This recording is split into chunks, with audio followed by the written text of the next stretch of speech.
नमोस्तु आचार्य। अगला प्रश्न ऑनलाइन माध्यम से आ रहा है।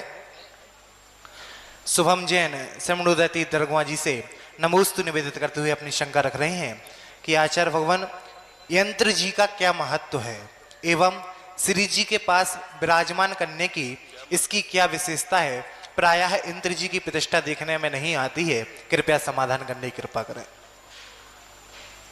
वैसे हम देखें तो यंत्र सुत का प्रतीक है। सुत यानी शास्त्र का प्रतीक है और यंत्रों के माध्यम से मंत्र सिद्धि भी होती है और बहुत सारे कार्य होते हैं यंत्रों से। जब मंत्र शास्त्र तंत्र यंत्र शास्त्र को पढ़ेंगे तो आपको पता पड़ जाएगा।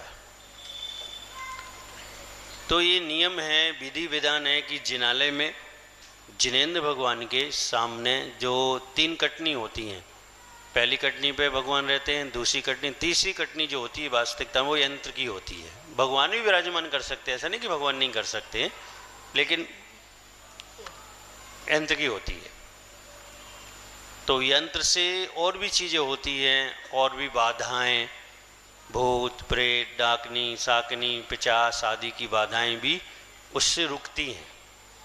तो जैन दर्शन में यंत्र का बहुत महत्व है और जैन दर्शन में क्या, अन्य दर्शनों में भी इसका बहुत महत्व है। अब रही बात है कि यंत्र प्रतिष्ठा होती है।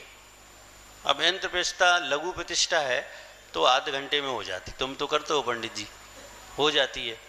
तो उसको कोई शोर शराबा या कोई बड़ा फंक्शन या हो ऐसा कुछ नहीं होता है।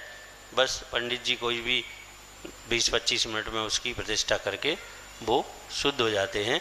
तो इसकी इसलिए देखने में नहीं आती है क्योंकि उनकी घोषणाएं आदि नहीं होती हैं। लेकिन बिना प्रतिष्ठित यंत्र ना वेदिका पर विराजमान होता है, ना अभिषेक की पांडशिला पर विराजमान होता है और ना वो पूजनीय होता है, ना वो नमस्कार करने योग्य होता है।